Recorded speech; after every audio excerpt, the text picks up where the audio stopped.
I hurt my shoulder my junior year during football, and because of that, I didn't get to wrestle my junior year. I kind of felt like I let my team down because I couldn't wrestle, but I realized that I have to take care of my body first. Injuries happen every day, especially in football. It's a very dangerous sport. People get concussions, they tear muscles, they tear their tendons, they break bones, but you have to work through your hardships. You don't get to choose your path in life. Things happen, injuries happen, it's just the way it goes. I worked through an injury for about 2 years. I missed 2 seasons of wrestling and had to work through it during football. I tore my rotator cuff, and although I had to sit out for 2 years of wrestling, I still learned a lot. And as Scott Jurek says, injuries are our best teachers.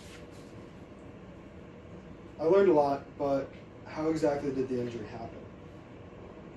Obviously, I hurt it junior year of football. It was our last game of the regular season, right before playoffs. We were playing Belmont, and it was a really important game because if we lost, we didn't move on. But if we won, there was a chance we moved on to playoffs.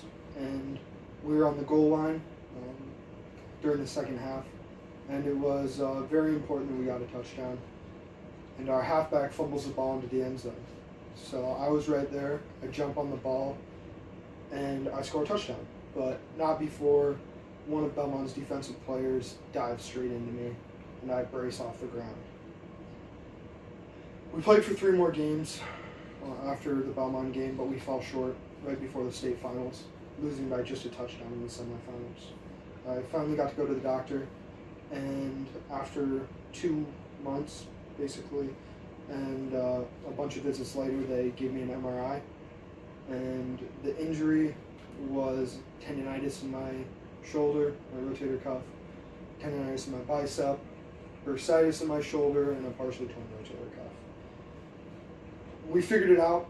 We rehabbed it. I got a cortisone shot.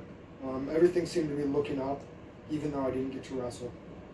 So I missed those wrestling season. I was supposed to be the 195-pounder, and we were going to have a pretty good dual team that year. We had pretty strong weights. We had a lot of upperclassmen wrestling, but I didn't get to wrestle. It wasn't me. And I realized through that I could have tried to push myself, try and wrestle, but the doctor said there was a chance I would completely tear my rotator cuff if I did. And I realized my body is more important. I still got to be useful to my team though. I threw on a shoulder brace, and I still practiced with them, still drilled with them. I conditioned, and I got ready for next year. I got my technique better, got ready for football, and everything was looking up. So I worked hard my senior year, but I didn't get to wrestle then either. I re-injured my shoulder, actually. It was, I just was going through the season. Every game, my shoulder hurt more and more. And although we ended the season on a good note, we were state champs, we were 13-0, my shoulder hurt again. We went to the doctor, they checked it out, did another MRI, and it was the same thing. Partially tear in that rotator cuff, and tendinitis, bursitis, whole list of things again. They said that the only thing we could do was PT, and there was nothing else we could do to rehab it. They pulled me from wrestling, which was probably a good idea because some days I couldn't even lift my backpack up to the side with that arm. I practiced with my team, but after the first tournament, I didn't wrestle at all because the doctor pulled me. I didn't get to wrestle, but I still got to be with my team. I got to celebrate their wins with them. I got to watch my teammate win a state championship, and it was all just surreal. I was hurt, but I became a state champion. I became a better person with my team through the injury. I learned that fighting can give you great results, but your body comes first.